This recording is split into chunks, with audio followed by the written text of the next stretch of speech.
My name's Daniel. I'm 54 years old, and if you told me 10 years ago that the little girl who once begged me to braid her hair for school would one day pretend I didn't exist at her wedding, I might have laughed in disbelief. But that's the funny thing about family. The people you give the most to often think they're entitled to even more. And sometimes, they only see your value when the credit card declines. I met Grace when she was just 9. Her mother, Olivia, and I had both gone through difficult divorces, hers a bit messier than mine. Her ex-husband, Jeremy, wasn't around much. He'd pop in twice a year, drop off a check, maybe take Grace for an ice cream, then vanish again for 6 months.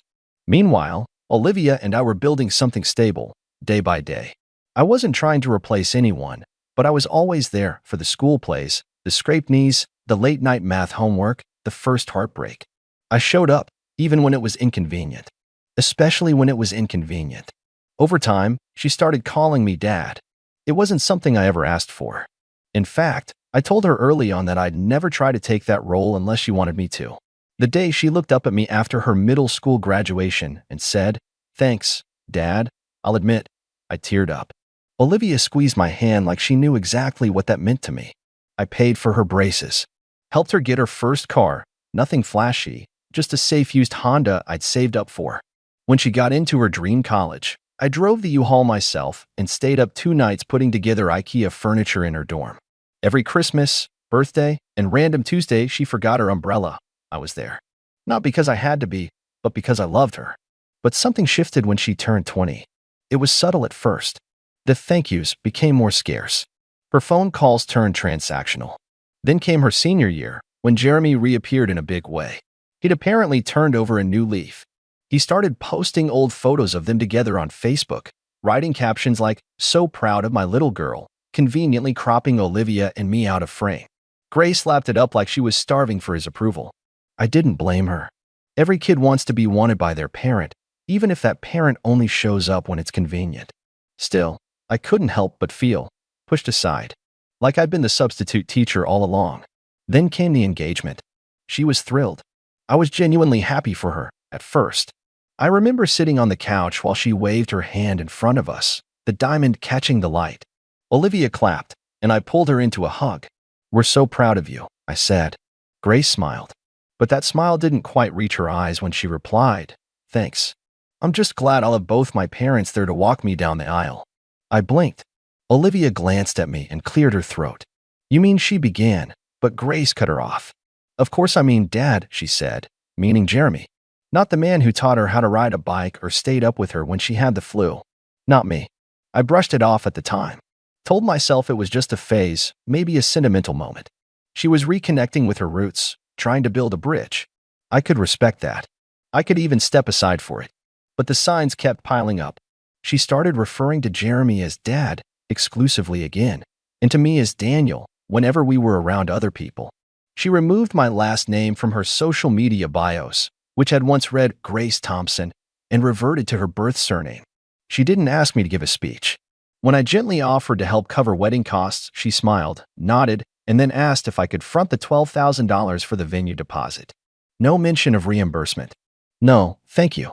Just the assumption I'd handle it. I did.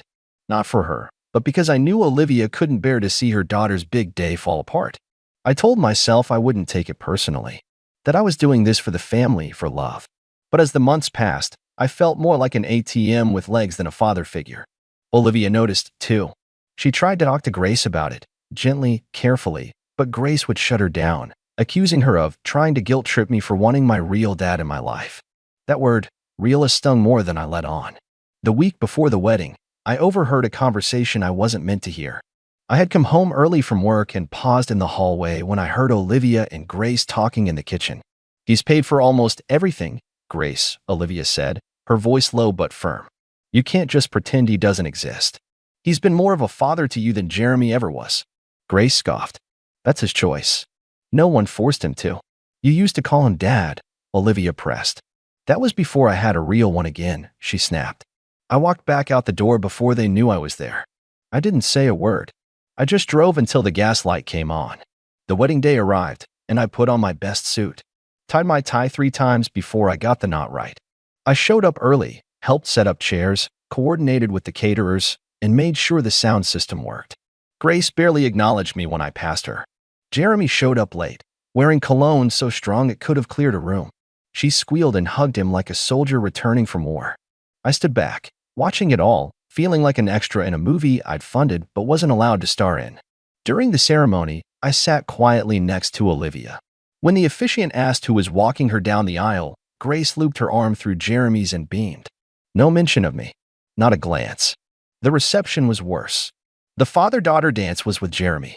The speech she gave thanked her mother, her wonderful new in-laws, and my incredible dad, Jeremy, who came back into my life at just the right moment. She never said my name. Not once. I didn't make a scene. I didn't leave. I smiled when people looked my way. I shook hands, toasted the couple, clapped during the dances. But inside, something was unraveling. A quiet, slow burn. After the cake was cut and most of the guests had filtered out, I was standing by the back table collecting my jacket when Grace approached me. She looked radiant and smug, the kind of tired that comes after a long day of being celebrated. She handed me a folded piece of paper. The final balance, she said cheerfully, as if we were just settling a tab after lunch. Thought you'd want to take care of it before we fly out tomorrow. I unfolded the paper. The number made my jaw tighten. I looked at her. She smiled, expecting me to nod, to reach for my wallet like always. I didn't. And that's when I turned and walked right past her, down the stairs, through the parking lot, and into the night, without saying a single word. I didn't sleep that night. Not because I was angry. That would have been easier. I didn't even feel hurt, exactly. What I felt was something colder. Like a door had quietly shut somewhere deep inside me, and I didn't have the energy or the desire to ever open it again. I stared at the ceiling for hours, watching the shadows shift with the headlights passing outside my bedroom window. Olivia came home late, clearly frazzled, clearly aware something had shifted. She tried to talk to me, but I told her gently, not tonight. I wasn't ready to say out loud what I knew was coming. The next morning, my phone buzzed nonstop. Missed calls, messages from Olivia, from Grace, even from Jeremy, which surprised me, since he had barely acknowledged me the whole weekend. I ignored them all. Instead, I made coffee, sat in my home office, and pulled out a thick binder labeled Wedding Expenses. Every receipt, every wire transfer, every invoice, all neatly categorized. It added up to just under $38,000. I had footed over 80% of the entire event, including the extravagant last-minute upgrades Grace just had to have. Imported centerpieces, a late-night taco bar, and that ridiculous champagne tower. And the kicker? That final balance she handed me? It wasn't an official bill. It was just a scribbled total she'd jotted down herself, including line items that had already been paid by me. In essence, she'd double-billed me, and she thought I'd be too spineless or too sentimental to call her on it. I spent that Sunday filing a dispute with the venue and every vendor I'd paid directly. I sent in the receipts, emails, and proof of payment. I froze the remaining portion of the wedding fund I had in a joint account with Olivia, something I'd set up so she could make emergency purchases leading up to the wedding. I also sent Grace a simple message. I will no longer be responsible for any part of your wedding costs moving forward. Any outstanding balance is between you and your biological father. Please direct future communication through your mother. Wishing you all the best in your new life. I didn't even sign it. Just hit send and turned off my phone. That night, Olivia and I had the conversation. A real one. No more tiptoeing. She was heartbroken, not just about Grace, but about us, about how it had all played out. She admitted she'd noticed the shift in Grace's behavior, but she was hoping it was just nerves or stress. I thought she'd come around, she said. I thought once she saw everything you did for her. She did see, I said quietly. She just didn't care. Olivia didn't argue. The next few days were a whirlwind.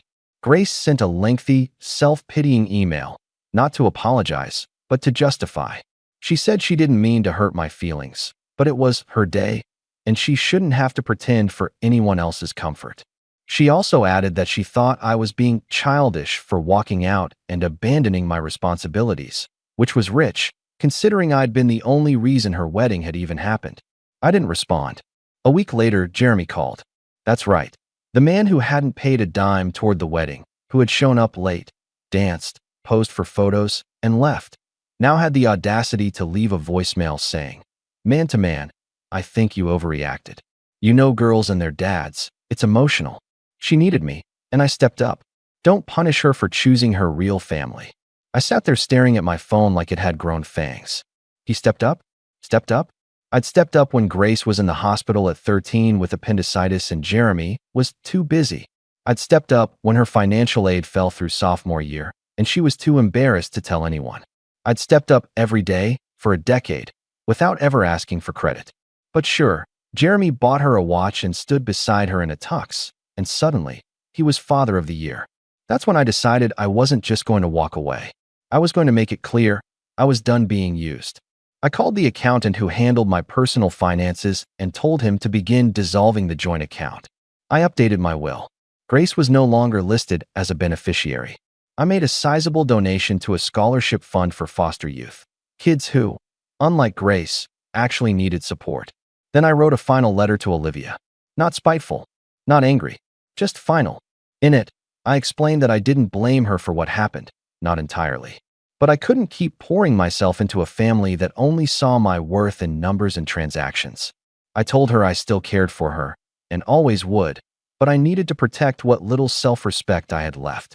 I left the letter on the kitchen counter and moved into a condo across town that I'd quietly purchased months earlier as a backup plan. I'd never thought I'd actually use it, but something in me had known.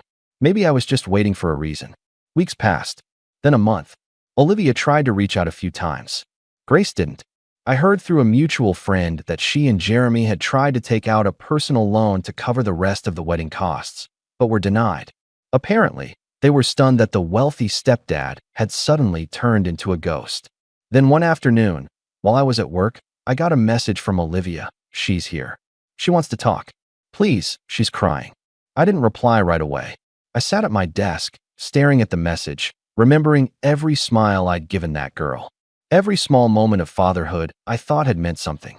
Every dollar, every sleepless night, every proud look at graduation, every whispered, "Don't worry, I've got you." Then I stood up, packed my briefcase, and drove home. When I walked in, Grace was sitting on the living room couch, hands clasped, eyes red. She stood when she saw me. "Daniel," she began. But I raised a hand, and what I said next, and what she did in response, changed everything. She opened her mouth again, but I stayed quiet, calm, controlled. I walked past her, set my briefcase down on the table like I'd just come home from an ordinary day at work, then turned and met her eyes. Really met them, not with anger, but with something firmer, something final. "You know," I said, "when you were 13, you begged me to come to your school's father-daughter breakfast because you didn't want to sit alone. You said Jeremy hadn't even texted in 6 months. I took the morning off, wore that awful blue tie you liked, and brought your favorite muffins. You held my arm and told everyone I was your dad." Grace blinked, lips pressed into a tight line. Her cheeks flushed, from embarrassment or shame, I couldn't tell. "You remember that?" she asked quietly. "I remember everything, Grace. Because I was there for everything. And I wasn't keeping score, not then. But apparently, someone was." She looked down at her hands, twisting her fingers. "I messed up," she said. "I know I did. I was trying to, I don't know, make peace with things. Jeremy wanted to be more involved. I didn't think it would hurt you like that." I tilted my head. "Didn't think? Or didn't care?" She flinched. "That's not fair." "What's not fair?" I cut in, my voice low but unwavering. "Is that you made me pay for a seat at a table I was never really invited to. You walked past me, again and again, and each time I told myself to let it go. I sat there through every slight, every omission, every erasure of 10 years of my life. And still, I paid for the napkins." That last sentence caught her off guard. She looked up, confused. "Napkins? Custom monogram napkins," I said, almost laughing at the absurdity. $4.72 for linen with your new last name. The one I'm not part of." Silence. "I didn't mean for it to be like this," she murmured. I got caught up in the idea of finally having my real dad around. I thought. "You thought I'd just take it," I interrupted, but softer now. Like always. Olivia stepped out of the hallway then, eyes red. She must have been listening. She didn't say anything, but Grace turned to her like a lifeline. "Mom, tell him."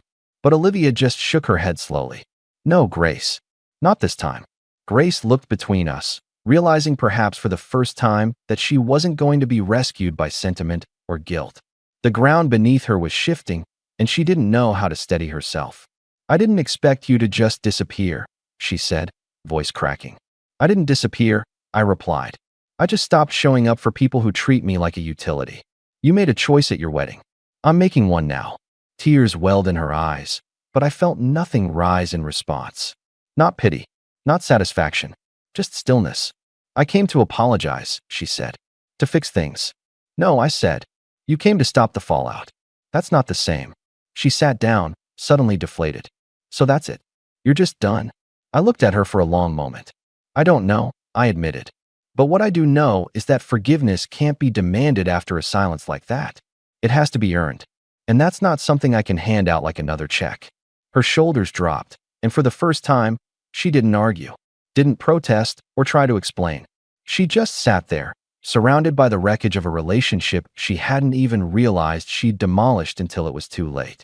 I gathered my things, nodded once to Olivia, and headed for the door. Just as I reached it, Grace called out behind me, voice trembling. What do I have to do to fix this? I paused, hand on the doorknob, not looking back. You start by not asking me to tell you, I said. Then I walked out. I didn't go far, just around the block, to breathe, to clear my head. I wasn't sure if I was done forever, but I was sure I was done being taken for granted. And what happened in the days that followed? Well, that's when things got real. The next morning, my phone stayed silent. No messages, no missed calls, no apologies. Just an empty inbox and a strange kind of quiet I hadn't felt in years. And despite everything, I still checked, not because I hoped she'd grovel, but because I needed to know if she'd really let this go without a fight. She did. For 3 days, there was nothing. Olivia texted once, a simple, I'm so sorry. I didn't answer. I wasn't angry at her, not really, but I needed space. For years I'd been the foundation everyone built their lives on, and now that I'd stepped away, the cracks were showing. I was done being the steady background character. I wanted to see if anyone remembered who'd been holding the camera the whole time.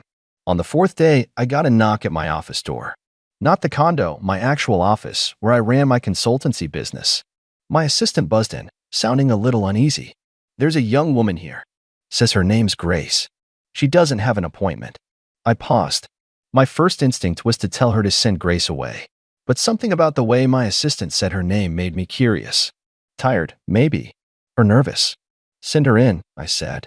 Grace walked in, not with the arrogance she used to carry like perfume, but slowly, like someone walking into a church or a hospital room. Her hair was tied back, her makeup minimal. No designer purse. No smug smile. Just her and a thin folder tucked under her arm. She sat across from me and opened the folder without saying a word. Inside was a collection of receipts, bank statements, payment breakdowns, a typed letter, neatly formatted, with a heading that read, Wedding Expense Reconciliation Report. She slid it across the table to me. I went through everything, she said quietly. Every vendor, every transfer, every line item. I called the venue, the caterer, even the florist. I made a list of what you paid and what I owe you. I added interest, and I broke it into a repayment plan over 3 years. If you agree to the terms, I'll sign it. I blinked. She wasn't crying. She wasn't begging. She was just sitting there, doing the one thing I hadn't expected, taking accountability. I got your message, she said, and I hated it. At first, I thought you were being dramatic, even petty. But then I started thinking about it, not from my point of view, but yours. I remembered the time you drove 6 hours back from a business trip because I forgot my college essay was due and I needed help proofreading. You sat with me until 2 in the morning, then left at 5 to make it to a meeting in another state. You didn't even bring it up again. You just did it. She looked down at her hands. And I thought about the birthday party I had when I was 16, the one where Jeremy said he'd come but never showed. You drove around town trying to find the last copy of that out-of-print book series I loved and gave it to me like it was no big deal. And I hugged you. I really hugged you, because in that moment, I didn't miss him at all. Her voice shook, but she steadied it. I remembered all of it. And the more I remembered, the worse I felt. Because I realized I didn't just erase you from the wedding, I erased you from my story. Like you were a placeholder until the real dad showed up. She finally met my eyes. But you were never a placeholder. You were the only one who stayed. I didn't say anything. I couldn't. My throat had tightened, and I wasn't sure I trusted my voice just yet. I'm not asking you to forgive me today, she said. But I wanted you to know that I see it now. All of it. And I'm going to make it right. Not with words, with time. With action. I opened the folder. The numbers were accurate. The plan was fair. She'd even included a clause that said if she missed more than 2 payments in a row, the debt would become due in full. It wasn't about the money. Never had been. But she knew that. And that's why this mattered. After a long moment, I nodded. All right, I said. Let's see how serious you are. She exhaled, not with relief, but something deeper. Resolve, maybe. That was 6 months ago. Since then, she's made every payment on time. Small at first, $150 here, $200 there, but consistent. More than that, she's shown up. She calls once a week. She invited me to dinner with her and her husband, just the 3 of us. No grand speeches, no forced apologies, just a chance to talk, to laugh, to start over. Olivia and I had our own journey, too. We didn't get back together, not right away. We took some space. And in that space, we talked more honestly than we had in years. We're seeing each other again now, carefully. Slowly. Like 2 people learning how to trust with their eyes open.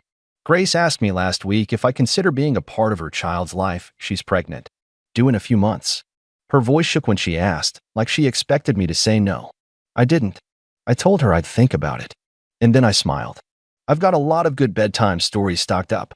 She cried. Happy tears, this time. We're not perfect. There are still scars. But scars mean healing, not forgetting. And now, for the first time in a long time, I don't feel invisible. I feel seen. Not for what I gave, but for who I was. Who I am. And sometimes, that's the most powerful revenge of all. Not the silent exit, not the cold goodbye, but becoming someone they can no longer ignore. Because in the end, I didn't walk out to make them feel guilty. I walked out to remind myself that I still mattered. And now? Now they know it too.